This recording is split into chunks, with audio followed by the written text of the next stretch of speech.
Hi students, welcome back to QA Focus. இன்னைக்கு நம்ம physics first chapterல இருந்து coulombs law relate பண்ணி எக்ஸாம்க்கு பதிவா கேட்கக்கூடிய questions தான் டிஸ்கஸ் பண்ண போறோம். First question நமக்கு பார்த்துடுவோம். Which of the following statements are wrong? நமக்கு இங்க கொஞ்சம் ஸ்டேட்மெண்ட் தந்திருக்காங்க.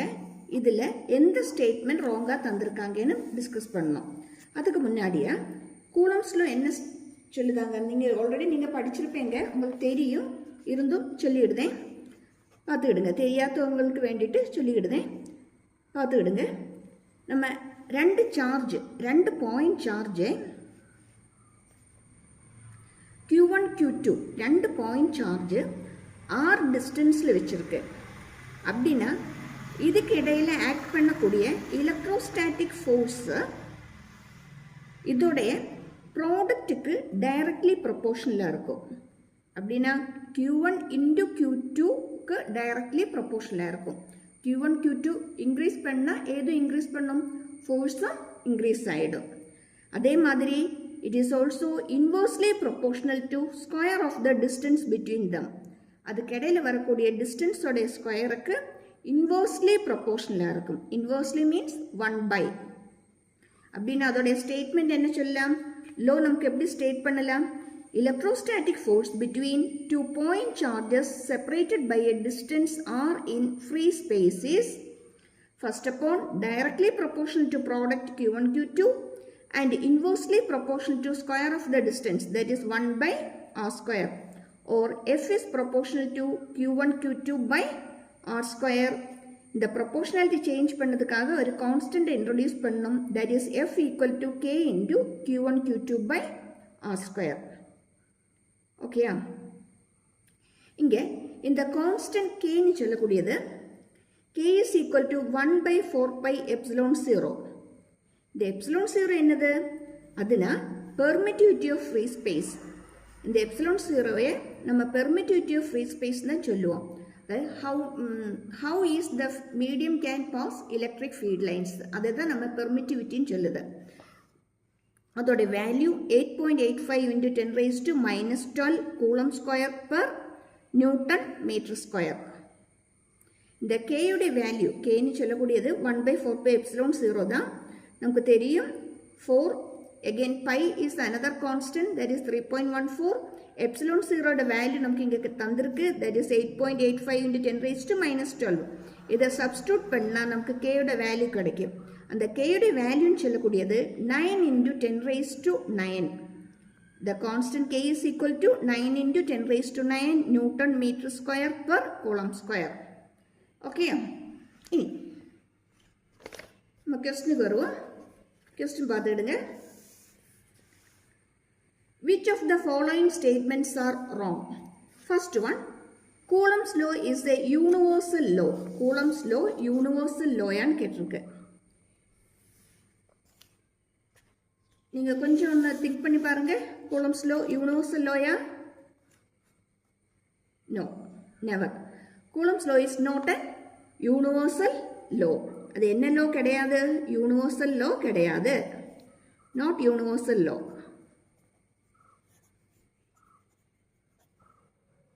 Why?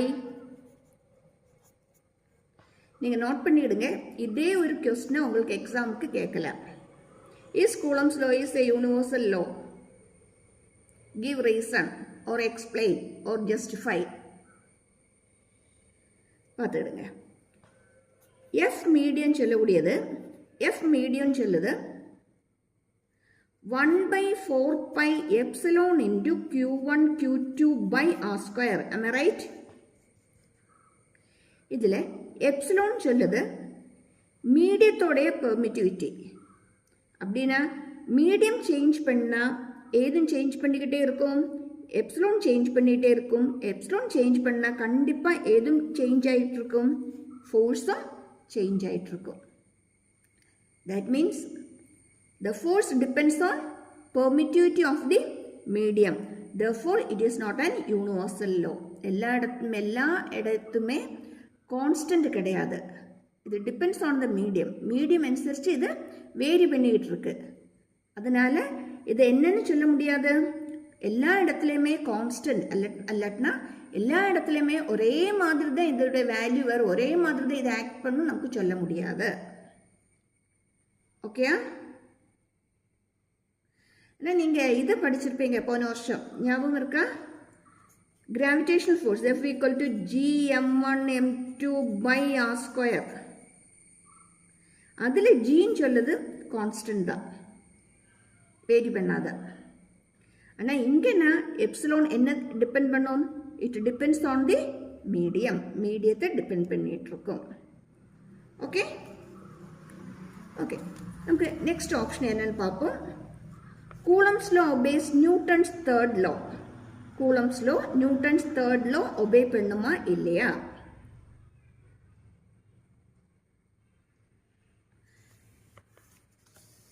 அதை டிஸ்கஸ் பண்ணதுக்கு முன்னாடி நம்ம ஃபர்ஸ்ட் கூலம்ஸ் லோட வெக்டர் ஃபார்ம் என்னன்னு பார்ப்போம்.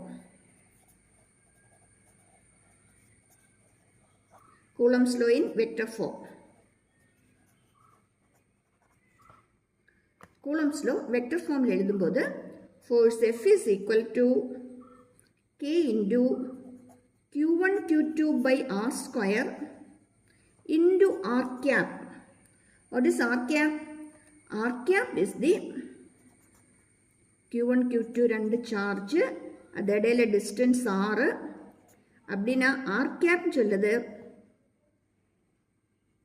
இதுக்கு இடையில வரக்கூடிய இந்த லைனோட டைரக்ஷன்.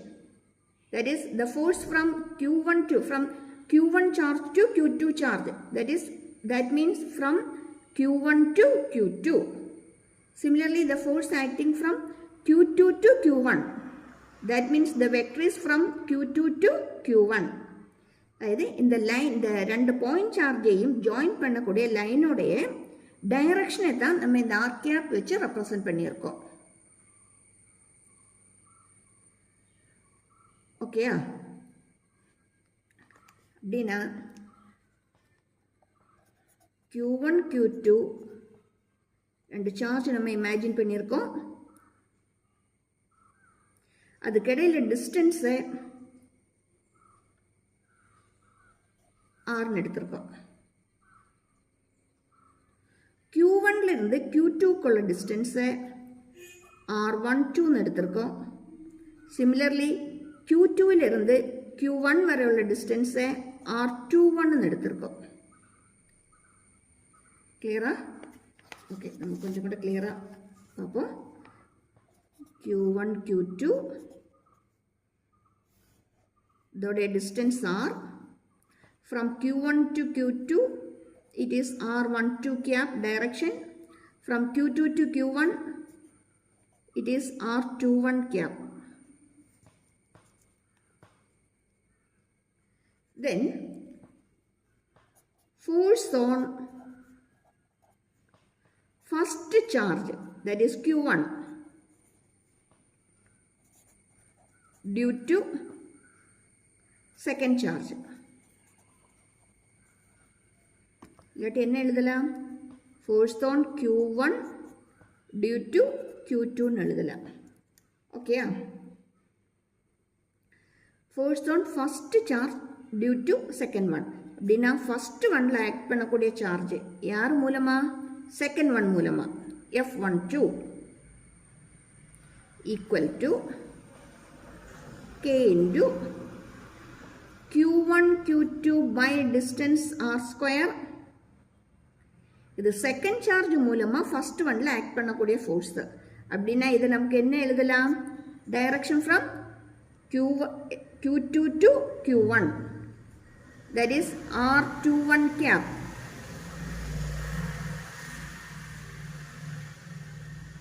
Okay, அப்படின்னா F21 என்ன? Force acting on the second charge due to first one. Force acting on the second charge due to first one. நம்ம இங்க சொன்ன மாதிரி ரிவர்ஸ் பண்ணி எழுதுங்க. Q1க்கு பதிலாக Q2 போடணும், இங்க என்ன போடணும்? Q1 போடணும். அப்படின்னா force on second charge due to first charge, that is K into Q1 Q2 by R square. Again, force acting on the second charge due to first one. That is, the direction is from Q1 to Q2. Am I right? The direction is from Q1 to Q2. That is R12 cap. R12 cap. Clear?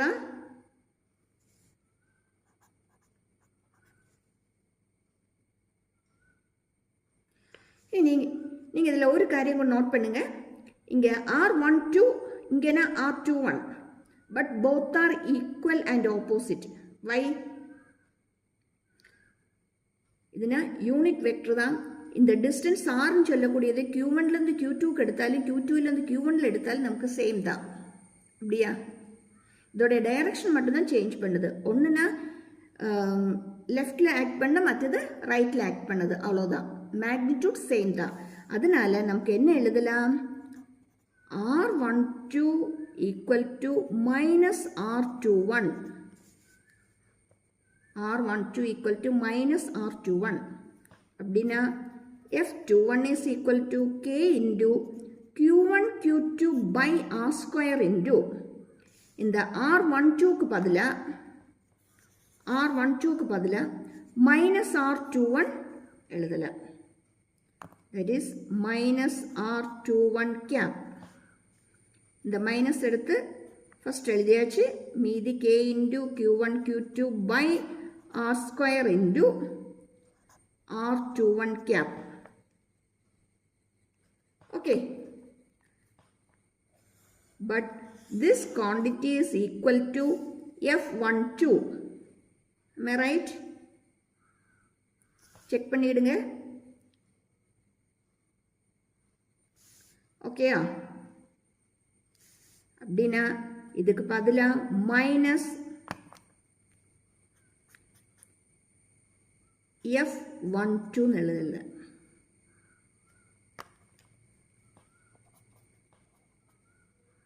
By doing this we get it as, F12 equal to minus F21 equal to minus F12. பார்த்துக்கிடுங்க. இது F12 இங்கே கிடைச்சது minus F12. இங்கேனா F21.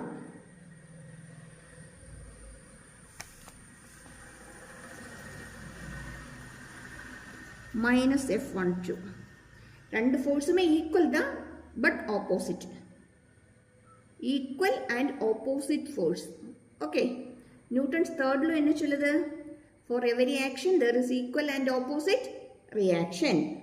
For the force F21 there is equal and opposite reaction from the another charge. Or for the force F21 there is equal and opposite reaction. Similarly for F12 there is equal and opposite reaction. அப்படினா இது யாருடைய law? It is Newton's law. That means Coulomb's law obeys Newton's third law, or Coulomb's law is in accordance with Newton's third law. Okay. அதேமே நமக்கு ஒரே question நமக்கு கேட்டுக்கலாம். நேரமே எக்ஸாம்க்கு இது ரிப்பீட்டடா கேட்டிருக்கு. ஆல்ரெடி இந்த क्वेश्चन பல தடவை ரிப்பீட்டடா கேட்டிருக்கு. நீங்க பாத்துக்கிடுங்க. क्वेश्चन இந்த பேட்டர்ன்ல தான் கேட்கும். Do Coulomb's law agrees with Newton's third law? Justify. Show that Coulomb's law is in accordance with Newton's third law. பார்த்துக்கிடுங்க. நம்ம கூலம்ஸ் லோட ஸ்டேட்மெண்ட் எல்லாமே நம்ம பை ஹார்ட் பண்ணி அதோட ஈக்குவேஷன் எல்லாமே படிச்சுட்டு தான் எக்ஸாமுக்கு போவோம். ஆனால் எக்ஸாமுக்கு கொஸ்டின் வருது ஒருவேளை இந்த பேட்டர்னில் தான் கொஸ்டின் கேட்பாங்க. நம்ம வெக்டர் ஃபார்ம் எல்லாமே நம்ம படிச்சுட்டு தான் போவோம். ஏன்னா நமக்கு எக்ஸாமுக்கு இதே பேட்டர்னில் தான் கேள்வி வந்திருக்கு. இதே பேட்டர்னில் ப்ரூவ் பண்ணதுக்கு தான் கேள்வி கேட்பாங்க. ஓகேயா? இப்போ நீங்கள் இனிஷியலாக படிக்கும்போதே அதே பேட்டர்ன் ஃபாலோ பண்ணி படிச்சுக்கிடுங்க. அப்போ தான் உங்களுக்கு எக்ஸாமுக்கு ரொம்ப ஈஸியாக இருக்கும். ஓகே. நெக்ஸ்ட் என்ன தந்திருக்காங்கன்னு பார்ப்போம். சாய்ஸில் Coulomb's force is a central force. கரெக்டா? கொஞ்சம் யோசிச்சு பாருங்க. கூலம்ஸ் ஃபோர்ஸ் சென்ட்ரல் ஃபோர்ஸ் தானா? ஆமாம், கூலம்ஸ் ஃபோர்ஸ் சென்ட்ரல் ஃபோர்ஸ் தான். ஏன்? It is the force acting between the line joining two charges. அந்த ரெண்டு சார்ஜ் கிடைக்குமே நம்ம ஒரு லைன் வச்சு ஜாயின் பண்ணால் அந்த லைனில் கூட தான் எந்த ஃபோர்ஸ் ஆக்ட் பண்ணுது, கூலம்ப் ஃபோர்ஸு ஆக்ட் பண்ணுது. அதனால இது கண்டிப்பாக எந்த ஃபோர்ஸ் தான், சென்ட்ரல் ஃபோர்ஸ் தான். Okay, next one is Coulomb's force between the charges increases in dielectric medium. One another important question. இதையும் பேஸ் பண்ணி நிறைய மல்டிபிள் சாய்ஸ் MCQ கொஸ்டின்ஸ் எக்ஸாமுக்கு கேட்டிருக்கு. நீங்கள் பார்த்துக்கிடுங்க, ரொம்ப இம்பார்ட்டன்ட். அந்த கொஸ்டினுமே ரொம்ப இம்பார்ட்டண்டான கொஸ்டின் தான். டைஎலக்ட்ரிக் மீடியத்தில் கூலம்ப் ஃபோர்ஸ் எப்படி சேஞ்ச் பண்ணும்? F medium is equal to, இல்லைன்னா F in dielectric medium is equal to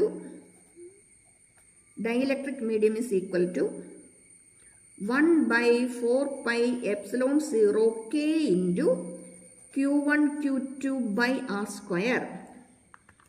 What is this K? K is the dielectric constant.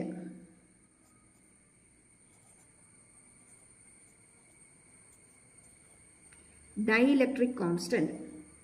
அப்படின்னா இந்த மீடியத்தில், டைஎலக்ட்ரிக் மீடியத்தில் கூலம்ப் ஃபோர்ஸு இன்க்ரீஸ் பண்ணாது, என்ன தான் பண்ணும், டிக்ரீஸ் தான் பண்ணும். ஏன்னா இங்கே டினாமினேட்டரில் கேன்னு சொல்லி ஒரு ஃபேக்டர் எக்ஸ்ட்ரா வந்துருக்குல்ல, அதனால கண்டிப்பாக நம்ம இதை டிவைட் பண்ணும்போது வேல்யூ டிக்ரீஸ் பண்ண தான் செய்யும். அதனால இங்கே இன்க்ரீஸ் ஆகாது, எப்போவுமே டிக்ரீஸ் ஆகிட்டு தான் இருக்கும். ஓகே, இனி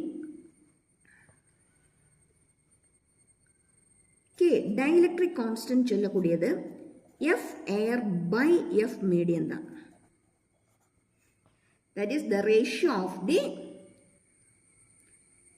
Coulomb force between two charges in air to that in medium.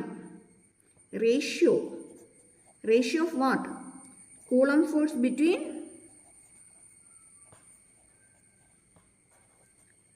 two point charges. எங்கேருந்து எங்கே வர? In air to that in medium. ஓகேயா? நம்ம இதை செக் பண்ணி பார்ப்போமா? செக் பண்ணி பார்ப்போம். F air by F medium.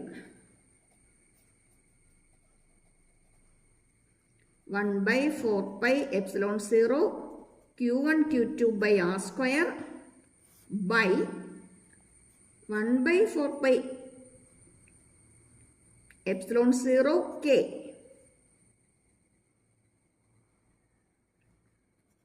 Q1 Q2 by R square. 1 by 4 pi epsilon 0 cancel ஆயிரும். Q1 Q2 by R square cancel ஆயிரும். மீதி நமக்கு இங்கே கிடைக்கக்கூடியது 1 by 1 by K, that equal to K. அப்படின்னா F air by F medium is equal to K by 1, or it is K is to 1.